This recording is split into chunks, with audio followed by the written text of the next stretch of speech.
Afternoon. Richard Cross, Rhino, and a couple of guests in studio. I'm disappointed not to be in the Jackson studios today, but it's my pleasure to welcome from Accelerate Mississippi, Dr. Courtney Taylor. She is Deputy Director for Programs and Strategy at Accelerate Mississippi. And Ryan Miller, who's the Executive Director at Accelerate Mississippi as well. Great to have both of you. How are you? Richard, we're doing great. How are you? Really good, really good. Have y'all thawed out up there yet?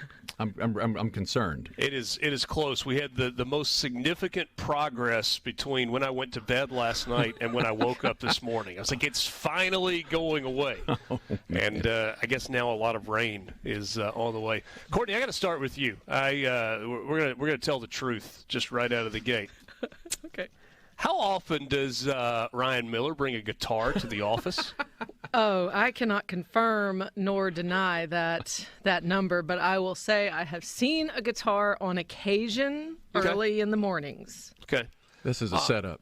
Ryan, I got a question for you as well. Yes, sir. As someone who occasionally writes and performs their own music, right.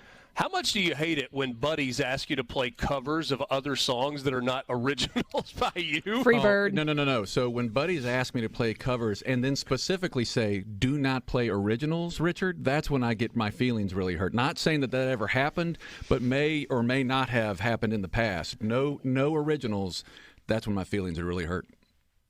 Rhino, theoretically, somewhere along the way, Ryan Miller might have been playing the guitar on a porch, and he's like, "Hey guys, let me play this for you." We're like, "Oh, yeah, that's great. Yeah, but could you play this?" That's not George Jones. Play George Jones. That's all I heard the whole night. Merle Haggard. Yep. Yeah, so Ryan, full disclosure, Ryan and I go way, way back. He and his beautiful family used to live in Oxford. We were in school at the same time and have a lot of mutual friends and have spent a lot of time together. Really happy, Ryan, for your success. Thank you. And the success of Accelerate Mississippi. So yes. I actually would like to do a little bit of a rewind. I know you've been a regular guest on SuperTalk, and there are lots of people that understand what Accelerate Mississippi has. You worked at the Center for Manufacturing Excellence on the Ole Miss campus and left that university position to go into this state position. Tell us why you made that move and what's happening at Accelerate Mississippi that is so important for the state. Sure. Well, and I appreciate the question. Yeah, I think, Richard, when I think about my time at the CME, the thing that I loved most about working there for almost 13 years was getting to navigate career path development with students, like helping young people understand all the opportunities that were there for them, and then helping them align kind of their passion points, their ability, and where those two things intersect. The job market, that was fun. That's where you got to see eyes light up. That's where you got to see those light bulbs go off in students' minds, where they could see a pathway to success in a career that maybe they might not have otherwise thought about. The CME is, I'm just going to be honest. Yes, I'm a homer. Yes, I'm a fan. I have a little bit of inside baseball there, but I think they do that better than most programs because they know how to pull out of students' strengths. They know how to help students kind of understand weaknesses and turn those into strengths. They do it better than anybody. And when I had the opportunity to take on this role, there was a blank slate. There was a completely blank board, except for the unifying thread or theme that I was going to be able to help people navigate developing career paths for themselves. I was going to help Mississippians figure out how to gain access to pathways that lead to careers that are in demand right now, that pay unbelievable wages, so industry needing them, but helping people navigate. I love helping. I love people. I love Mississippi. And fortunately, I've got teammates in the office like Courtney who have that same passion, have that same philosophy at heart. So, Courtney, workforce development, I think, is a buzzword, right? And if you strip everything away, I mean, it's like, okay, this makes sense. It's a good way to describe a lot of what's happening at Accelerate. But talk to me a little bit about what that means for Accelerate Mississippi and kind of how that factors into what you do on a day-to-day basis. Yes, so workforce development is the long-term pipeline. It's often confused with workforce training, and I won't get into a dissertation on that You're welcome. But it's often, kind of conflated with workforce training. And so we have to remind people that workforce training is a vital part of workforce development. It's just not all of it. And so really on workforce development, you're talking birth to death of the individual. And as technology changes, it becomes more and more important for people to seek skills continuously throughout their life. And so that's kind of how we have approached our programs, looking at every level and tackling kind of the ones that have the greatest need first and moving on to the next as we've moved forward. And that's kind of how we set up our programs, our funding requests, and things like that. We can, if you need more water, we can help with that. I know we can make that happen. No, you're good. She gets choked up when she thinks about workforce development. There you go. That's just so passionate and so deep. I'll let either of you take this. Mm-hmm. So if Courtney needs a break for a second. When we talk about the workforce in Mississippi, what is the status of our current workforce? Because when economic development projects arise, I often hear our leaders and people that are involved in ED projects say, we've got a great workforce in Mississippi with an incredible work ethic and can be trained or is trainable. So in terms of the people that we have available for jobs, what does the workforce look like? Well, I'll yield to some of Courtney's expertise in this, but I'll tell you it is true that Mississippi has a hardworking people, and I think there are a great many people in the state that recognize the opportunities that are available to them and want to take steps to improve their lives and improve the financial health of their families, and we see that every day. We encounter those Mississippians every day who ask the question of how do I get myself on this path, or how do I take advantage of this new opportunity from either an existing company growing and expanding through an economic development project, or one like you heard about last week where we're bringing 2,000 jobs to the state of Mississippi, and folks are excited about taking advantage of that. The point that I would drive home here, Richard, is that it is not as black and white as I think most people would believe it to be. You can look at unemployment, which is incredibly low. That's a good thing. Right. You can look at labor force participation, which is incredibly low, and that's a horrible thing.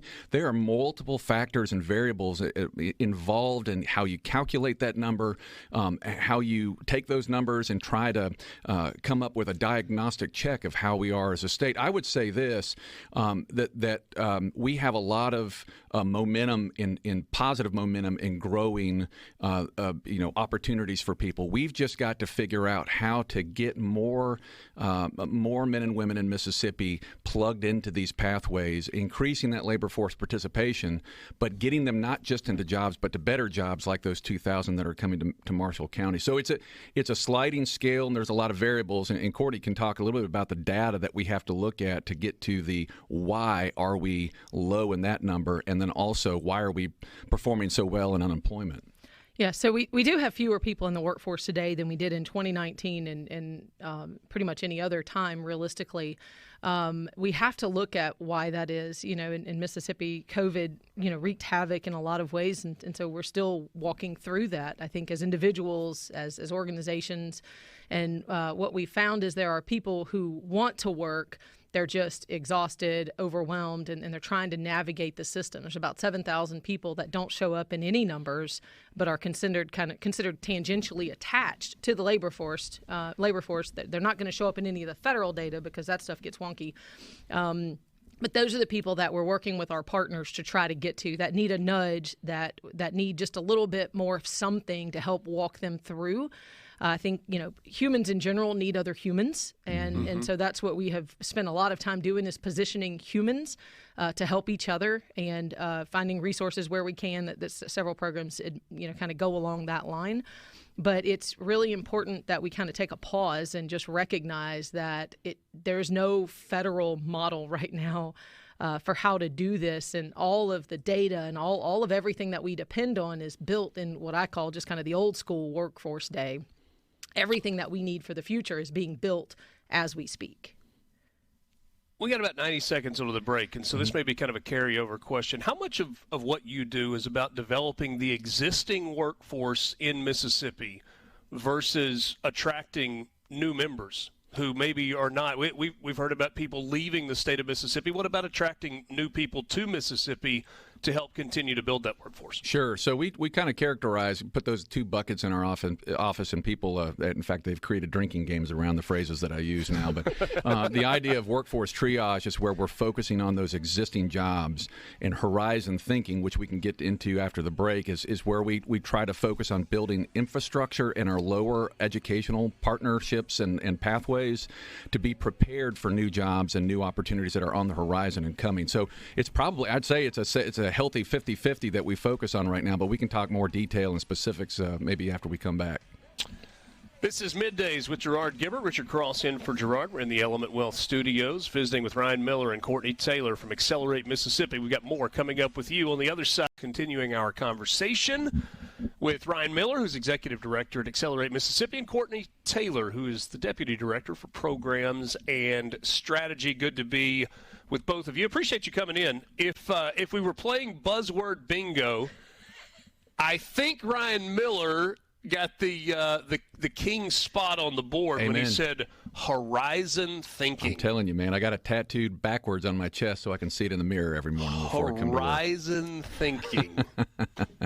Yeah. The heck does that mean? Well, I'll tell you as best I can.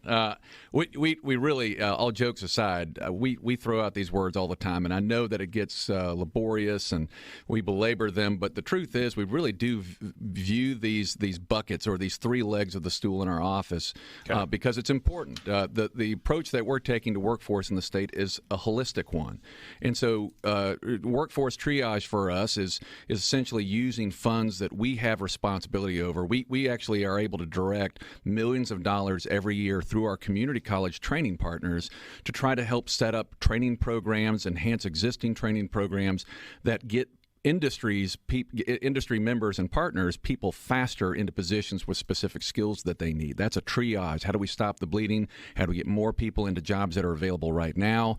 Is that through the WIN program, Ryan? Or is that something different? That's different. That's through the Mississippi Department of Employment Securities and their WIOA responsibilities. That's where you see a lot of those WIN job centers. Ours is a little bit different, but that Workforce Enhancement Training Fund is what we deploy. It's about $20 million a year that we oversee going through community colleges to help with those immediate needs. Horizon thinking is mainly how are we preparing our state for what we know is coming. So that's an example of horizon thinking is our career coach program that we've deployed. Last year, legislature appropriated about $12 million, or not about, they appropriated $12 million. That has allowed us to see the career coach footprint of the state increase to almost 180 coaches around the state of Mississippi. And these are men and women who are shepherding young people each and every day in our high schools, helping them navigate that career planning pathway. That's laying that foundation. That's laying that predicate. That's an example of horizon thinking. We've got to be prepared now for what we know is coming,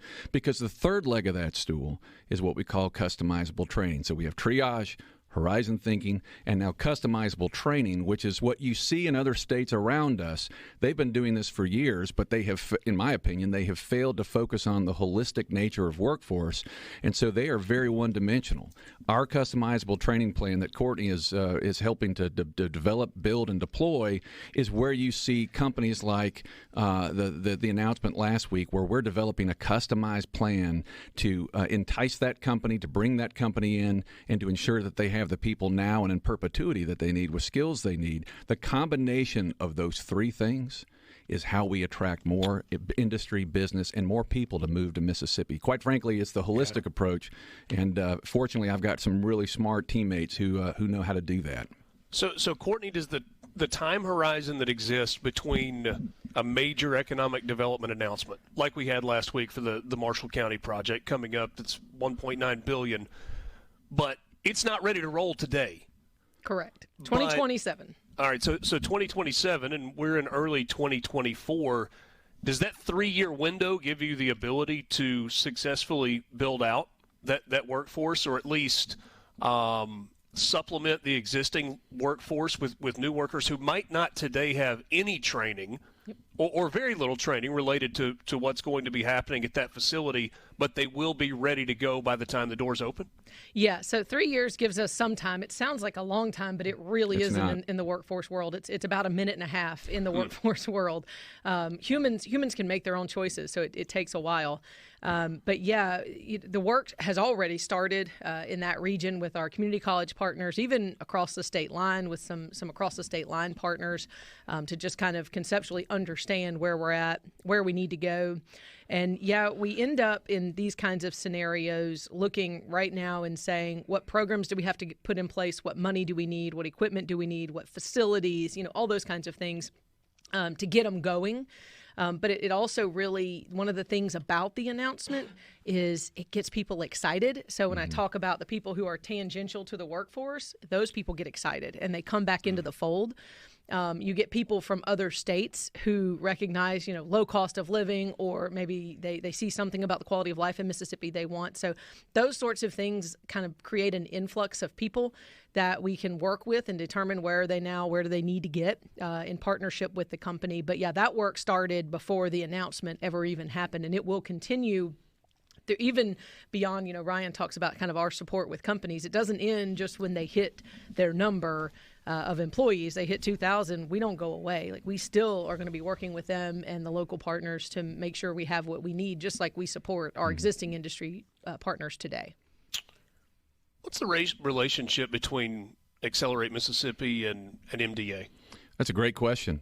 First of all, we also want to give a shout out to MDA. They work really, really hard. Justin Hall, who's the local economic developer in Marshall County, all the folks at MDA under Bill Cork's leadership, and even Laura Hipp, who was there before Bill took over, they've been working very, very hard on making this a reality. And so Bill did a great job last week navigating with the legislature, communicating the position of the state. We are not economic developers. We are an office that is there, understanding that we're a tool that is used by economic developers to try to build trust and to build a relationship with potential industry partners, that they feel confidence that when they put boots on the ground, they're going to have everything they need when they need it. As Bill always talks about being fast to market or speed to market, we want to make sure that we deploy our resources as a teammate to MDA so that industry knows, hey, Accelerate's in the game. We know we're going to have the training infrastructure that we need, the workforce infrastructure, when we need it. So we work very closely. Obviously we want them to be the lead in those economic development projects, but we are always there close behind if they need us to make sure that we can build that trust and strengthen that relationship with that prospective company. So I know you said you're certainly different from MDA, but I'm trying to kind of marry these two things. And I'm thinking about some of the economic development projects across Mississippi that have yielded positive results, and curious if that becomes an incentive for companies that might be looking to relocate or open new facilities. So I think about the success of our two major car manufacturers with Nissan in Canton, with Toyota in Blue Springs there in North Mississippi. The tire manufacturer that's in the Golden Triangle area, the Yokohama. relocation of Winchester in North Mississippi. Yes, sorry, Yokohama. Some of the success that's happened on the coast as well. Can you point to the successes of, we have helped develop these workforces, we have placed these jobs, we have put people in, and these companies are thriving in a friendly environment in terms of welcoming environment from the state of Mississippi on the business level, to point to the successes where it becomes kind of a self-fulfilling prophecy? Well, I can point to some of those past successes and tell you that there are some amazing people here in the state of Mississippi that have worked very hard over the years to bring those types of projects to fruition. So, David Rumbarger at CDF and Tupelo and his team were very involved in Toyota and certainly have worked very, very diligently over years to make that a reality, along with a lot of other leadership. I know that Joe Max Higgins in the Golden Triangle working very hard to make Yokohama Tire a reality. And certainly don't take anything away from their successes. I mean, they built relationships and really leveraged those relationships in a way that brought those opportunities to the state. I would say where we fit in, we're not trying to replace nor duplicate or be redundant. If anything, we're trying to be a teammate to folks like that with additional resources, but keeping in mind that we were called to coordinate efforts. There was a lot of successes in the past, but what we need to see better of throughout the state, around the entire state, is more coordinated effort for workforce so that it's more consistent across the board. So we see more of those kinds of successes grow and thrive throughout the entire state. Well, also where we serve as an expert, so our new companies don't have to know on day one how to what all the acronyms mean. There's a ton of acronyms in Sure. workforce. So. Yeah. So centralizing the whole process, Right, and just making it easier for everybody involved. Well, and so you know this too. I think I heard you're going to have David Parker on later today. Yes. Senator Parker was the workforce chairman in the Senate this past legislative session, and now Daniel Sparks is going to serve in that capacity. But Senator Parker is still on the committee, and so he has a great understanding and certainly the historical context of where we had some successes, but we also it was just discombobulated. It was disconnected. There was a lot of our boss that we report to says a lot of disjointedness, and so trying to better coordinate, being much more efficient and effective, and making sure that we're living up to the legislative mandate that we were given to do this more cost effectively and at a higher rate of success. I think you're going to see great things ahead. I don't get the impression that either of you sit around just twiddling your thumbs, wondering what to do next very often. If I have time to twiddle my thumbs, I'll play a guitar instead. That's all I'll tell you, and I don't get to do that near enough. Hey, and you know what? It's worth it. If you have a chance to listen, I promise you it's worth it. Ryan, great to catch up. It's been far too long. Yeah, Courtney, thanks, thank you for joining us as well. Happy to be here. Wish you all the best and hope we can visit more in the future. We appreciate you. Thank you. Ryan Miller, Courtney Taylor from Accelerate Mississippi. A lot going on in their world. We will wrap up the 10 o'clock hour coming up next right here in the Element Wealth Studios.